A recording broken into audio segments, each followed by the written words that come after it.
वहीं जब वो लोग बातें कर रहे थे कि वहीं दूसरी तरफ उसी के पास में एक और कमरा था। उसी कमरे के अंदर एक और लड़की बैठी हुई थी। वो अभी साधना के ऊपर ध्यान दे रही थी। उसके आसपास में कई सारे धागे घूम रहे थे। वो कोई और नहीं, वो विपिन की दूसरी स्टूडेंट मनीषा थी। मनीषा इस जगह पर अपनी साधना को देख रही थी कि किस तरह से उसकी भट्टी काम कर रही है। और जब वो अपने भट्टी को काम करते हुए देखती है तो उसके साथ में वो अपनी आंखों को धीरे धीरे खोलती है और वो अविश्वास के अंदर लग रही थी। उसके बाद में वो कहने लगती है, क्या वास्तव में यहाँ पर जो टीचर विपिन है उन्होंने मेरी भट्टी को यहाँ पर एक उच्च श्रेणी की भट्टी के अंदर तब्दील कर दिया है।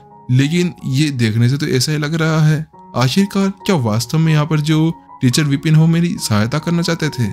अचानक से यहाँ पर जो मनीषा थी वो इन शब्दों को सोचने लगती है, लेकिन उनको सोचते सोचते वो कहती है, नहीं नहीं, ऐसा नहीं हो सकता, ऐसा हो ही नहीं सकता कि यहाँ पर जो टीचर विपिन है वो मेरे साथ में ऐसा कुछ कर सके।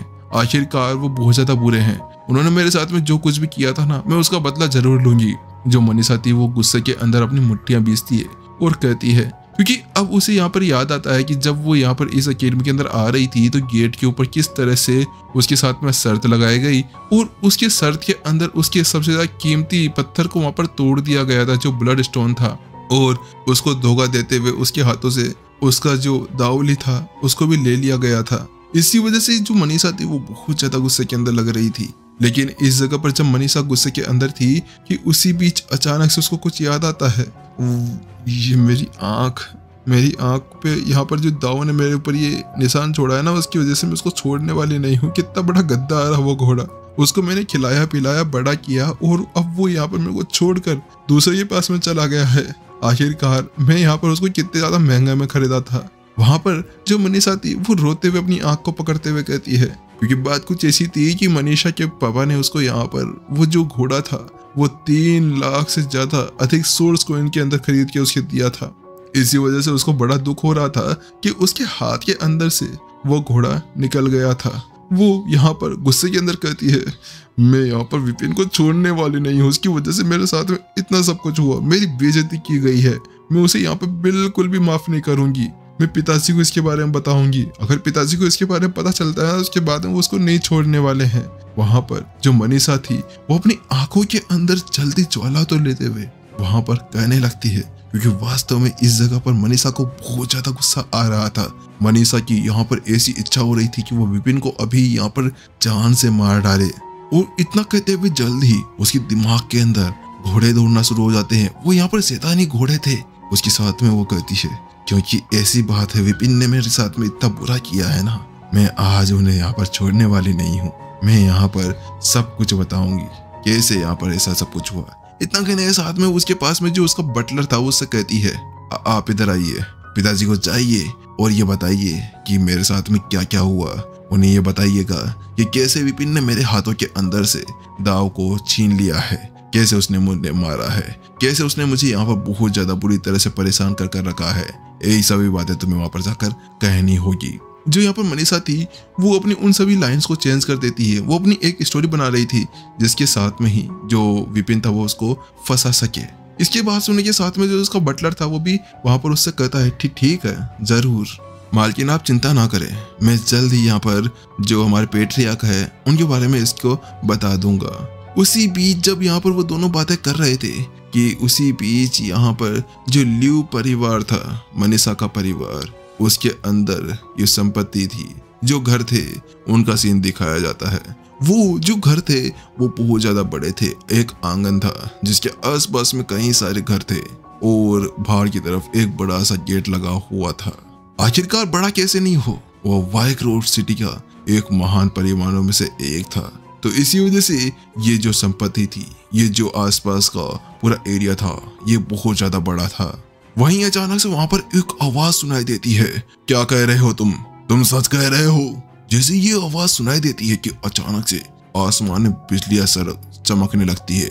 वो आवाज यहाँ पर कहती है, तुम मजाक कर रहे हो क्या मनीषा ने वास्तव में यहाँ पर एक सहायक टीचर को अपना टीचर मान लिया है। वास्तव में ये कितनी ज्यादा बुरी और कितनी ज्यादा शर्मनाक बात होगी। ये बात सुनते हुए जो वहां के पेट्रियार्क थे, जो यहाँ पर मनीषा के डेड थे, वो वहां पर बहुत ज्यादा गुस्सा थे। बात कुछ ऐसी थी कि जो यहाँ पर लियो परिवार के एल्डर पेट्रियार्क थे, वो मनीषा को बहुत ज्यादा प्यार करते थे। आखिरकार वो उनके बेटी जो थी, इसी वजह से।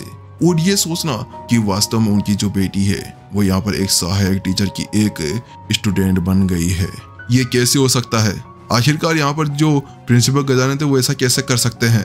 तो उसकी बात सुनने के साथ में वहां पर जो उसके सामने उसका सलाहकार था वो कहता है, मैंने तो ये सुना है, बात कुछ ऐसी है कि प्रिंसिपल गजानन और बाकी कोई भी टीचर उनको यहाँ पर अपना स्टूडेंट स्वीकार नहीं कर रहे थे। तो उसकी बात सुनते हुए, तो क्या हुआ? तो क्या वहां पर वो सहायक टीचर को अपना स्टूडेंट टीचर बना लेगी? तो साथ वो कहता है, हाँ बात कुछ ऐसी है कि ऐसा सब कुछ हुआ है, और अभी जो हमारी मिस मनीषा है वो वहां पर अभी सहायक टीचर की एक स्टूडेंट बन चुकी है। तो उसकी बात सुनते हुए अचानक से बूम एक आवाज आती है। पेट्रियार्क के शरीर के अंदर से वो एनर्जी बाहर निकलती है। वो कहती है, ये कैसे हो सकता है? आखिरकार मेरी बेटी को किसने यहाँ पर परेशान किया?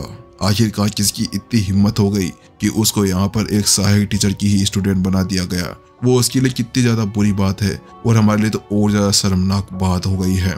तो उसके साथ में उसका जो सहायक था वो कहता है, हाँ पेट्रियार्क, और इसके अलावा आपको पता है कि वहां पर जो लेडी मिस मनीषा है उनको बहुत ज्यादा परेशान किया गया है। मैंने देखा कि उनकी आंख के ऊपर एक गोल निशान बना हुआ था। ऐसा लगा जैसे कि यहाँ पर उनको मारा गया हो। ऐसा लग रहा था जैसे कि उनको बहुत बुरी तरह से पीटा गया हो। उनका चेहरा पूरी तरह से लाल हो गया था। जो यहाँ पर वो सहायक था वो यहाँ पर उसको सब कुछ बताता है। बात कुछ ऐसी थी कि उसको जैसा बताया गया था ना वैसा ही वो वहां पर बताते जा रहा था। उसकी बात सुनते हुए वहां पर अचानक से एक और जोरदार धमाका होता है, और वहां पर जो पेट्रियार्क था वो कहता है, इसकी इतनी हिम्मत हो गई जो मेरी बेटी को यहाँ पर इस तरह से वो परेशान करने लगा। मैं उसको छोड़ने वाला नहीं हूँ। आखिरकार कौन है वो इतना कहता ही है कि अचानक से वहां पर एक जोरदार धमाका होता है, जिसके बाद में फिर से बिजलियां चमकने लगती है। वहीं उसी बीच अचानक से वहां पर गेट खुलता है, और उसके अंदर से एक और सैनिक अंदर आते हुए कहता है, पेट्रियार्क, बात कुछ ऐसी है कि जो यहाँ पर मिस मनीषा है उनके बटलर आपसे मिलने के लिए यहाँ पर आए हैं। वो आपसे मिलने के बारे में बोल रहे थे। तो उसकी बात सुनने के साथ में पेट्रियार्क कहता है, हाँ अंदर लाओ उसे। इतना कहते हैं कि बाद में वहां पर जो मनीषा था उसका जो यहाँ पर बटलर था वो आ चुका था। वो कहता है, पेट्रियार्क हमें आपकी मदद चाहिए। तो उसकी बात सुनने के साथ में पेट्रियार्क कहता है, क्या हुआ? तुम इतना परेशान क्यों लग रहे हो? तो उसके साथ में जो वो बटलर था वहां आता है, घुटनों के बल बैठता है और अपने हाथों को आगे रखते हुए कहता है, पेट्रियार्क, बात कुछ ऐसी है कि यहाँ पर जो मिस मनीषा है उनको बहुत बुरी तरह सताया गया है, उनको मारा गया है, उनको पीटा गया है, और उसके साथ में उनके पास में से उनका घोड़ा है दाव, उसको भी यहाँ पर जो सहायक टीचर विपिन है उन्होंने यहाँ पर छीन लिया है। आपको वहां पर जाकर उनकी मदद करनी होगी। जो वो बटलर था वहां पर आते हुए रोते हुए उससे कहने लगता है। वास्तव में उसकी वो बात सुनने के साथ में अचानक से अब तो पेट्रियार्क का दिमाग सरक जाता है। वो कहता है, अच्छा उसकी इतनी हिम्मत कि वो यहाँ पर दाव को भी अपना घोड़ा बनाएगा। मैं उसको छोड़ने वाला नहीं हूँ, मैं यहाँ पर कल उसको मार डालूंगा। इतना कहने के साथ में वो फिर से अपनी एनर्जी रिलीज करता है और उनसे कहता है, ठीक है, कल मैं यहाँ पर अगली क्लास के अंदर उससे मिलने जाऊंगा। मैं उसे एक अच्छा सबक सिखाऊंगा। उसको मैं बताऊंगा कि क्यों आखिरकार उसने ऐसा किया और इसने इतनी बड़ी गलती कर दी है, जिसके बाद में उसको यहाँ पर पछताना होगा। पेट्रियार्क का गुस्सा इतना बढ़ चुका था कि वो विपिन को यहाँ पर जान से मारने के बारे में सोच रहे थे। वास्तव में अभी विपिन के लिए जो चीजें थी वो बहुत ज्यादा भारी पड़ने वाली थी, या फिर उसे बहुत ज्यादा मुसीबत का सामना करने वाला था। इसी वजह से जो यहाँ पर पेट्रियार्क थे वो वहां पर बहुत ज्यादा गुस्से के अंदर वहां पर दहाड़ने लगते हैं। वहीं जब पेट्रियार्क यहाँ पर दहाड़ रहे थे कि उसी बीच यहाँ पर विपिन को दिखाया जाता है जो अपनी साधना के अंदर मग्न था। रात हो गई थी। रात के बाद में भी विपिन अभी तक भी अपने मेरिडियंस को यहाँ पर स्वच्छ कर रहा था। वास्तव में ऐसा करते हुए उसकी जो ऊर्जा भंडारण क्षेत्र था वो उसके यहाँ पर क्षेत्र के शिखर के ऊपर पहुंच चुका था, और वो किसी भी क्षण अगले पल यहाँ पर किसी भी स्तर के ऊपर पहुंच सकता था। इतना कहते हुए विपिन यहाँ पर जल्दी से अपने आसपास की चीजों को जांच करता है और कहता है, मुझे लगता है कि मैं यहाँ पर कुछ समय बाद में बॉडी टेम्परिंग के दायरे के अंदर पहुंच जाऊंगा, और ऐसा चलता रहा तो मैं और ज्यादा पावरफुल बन जाऊंगा। लेकिन अब इस जगह पर मुझे अपनी साधना आगे बढ़ाने के लिए मुझे एक और साधना टेक्निक बनानी होगी, क्योंकि इस जगह पर यह साधना टेक्निक अब और कोई काम नहीं करने वाली है। आखिरकार अब यहाँ पर स्वर्ग के अंदर ज्यादा सोर्स ऊर्जा भी नहीं भरी हुई है। मुझे यहाँ पर जल्दी से जल्दी कुछ करना होगा। विपिन इतना सोचता है और अचानक से उसके दिमाग के अंदर एक आइडिया आता है। वो कहता है नहीं, एक काम है, मैं यहाँ पर ऐसा कुछ कर सकता हूँ। क्या फिर से यहाँ पर जो व्हाइट रॉक एकेडमी है वो क्या एक और मूल्यांकन करने वाले हैं स्टूडेंट्स को अंदर लेने के लिए? मुझे इसके लिए यहाँ पर जाकर प्रिंसिपल गजानन से पूछना होगा, वही शायद उसके लिए मुझे कुछ बता सकते हैं। मैं उनसे कहूँगा कि प्रिंसिपल गजानन, मुझे यहाँ पर आपकी मदद चाहिए, मुझे यहाँ पर थोड़ी सी एनर्जी उधार चाहिए। आप चिंता ना करें, मैं उस एग्जाम के बाहर खड़ा होकर आपसे थोड़ी बहुत एनर्जी उधार लूंगा, उससे ज्यादा कुछ नहीं। मैं उससे ज्यादा आपके साथ में कुछ भी नहीं करने वाला हूँ। विपिन यहाँ पर उस बातों को कहते हुए यहाँ पर थोड़ा सा शर्म के मारे लाल हो चुका था, क्योंकि बात कुछ ऐसी थी कि पिछली बार विपिन ने कांड कुछ ऐसे किए थे। उसके साथ में विपिन कहता है चलो छोड़ो, मुझे लगता है कि मुझे यहाँ पर बाद में जो प्रिंसिपल है उनसे पूछने के लिए जाना चाहिए। इतना कहने के साथ में ही वो वहां पर खड़ा हो जाता है। जब वो वहां से बाहर निकलता है उसके साथ में अचानक से जो उसके भवन का बाहर का गेट था वो ठकठकाने की आवाज आती है। कुछ देर बाद में अचानक से वहां पर चेतन आ चुका था। चेतन को वहां पर देखने के साथ में विपिन कहता है चेतन क्या हुआ, तुम यहाँ पर सुबह सुबह क्या कर रहे हो? तो उसके साथ में चेतन आगे बढ़ता है और कहता है गुरुजी, बात कुछ ऐसी कि मैंने यहाँ पर जो हमारी क्लास है ना उसकी सफाई कर दी है, और इसके अलावा अब मैं यहाँ पर आपकी मदद करने के लिए आ गया हूँ। अगर आपको और कोई मेरी मदद चाहिए तो आप मुझसे कह सकते हैं। जो चेतन यानी कि विपिन का जो तीसरा स्टूडेंट था जिसको विपिन ने कल स्वीकार किया था, वो वहां पर आगे बढ़ते हुए विपिन से कहता है। तो उसकी बात सुनने के साथ विपिन कहता है अरे नहीं चेतन, तुम्हें चिंता करने की जरूरत नहीं है, मैं यहाँ पर पहले से ही सारा काम संभाल चुका हूँ, तो इसी वजह से तुम्हें फालतू में झिझकने की जरूरत नहीं है, तुम अपना काम आराम से कर सकते हो। विपिन उससे हाथ हिलाते हुए कहता है। तो चेतन कहता है ठीक है गुरुजी, आप यहाँ पर आराम कीजिए, मैं आपका वेट करता हूँ। इतना कहने के साथ में जो चेतन था वो एक तरफ चला जाता है। बात कुछ ऐसी थी कि चेतन को यहाँ पर बिल्कुल भी उम्मीद नहीं थी कि यहाँ आने के बाद में कोई उसे अपना एक टीचर मिल सकता था। उसे लगा था कि उसे स्वयं से ही यहाँ पर साधना करनी होगी, लेकिन वास्तव में ये एक बहुत ज्यादा अच्छी बात थी और इसी वजह से वो यहाँ पर विपिन की बहुत ज्यादा सहायता करना चाहता था। वो उसका यहाँ पर एक अच्छा स्टूडेंट बनकर दिखाना चाह रहा था। इतना कहते हुए विपिन और यहाँ पर जो चेतन था वो एक दूसरी तरफ पर चला जाता है और वहां जाकर एक टेबल के ऊपर बैठ जाता है। लेकिन हालांकि वो उसके ऊपर बैठा ही था कि अचानक से उसके सामने कुछ धूल के बादल आ जाते हैं।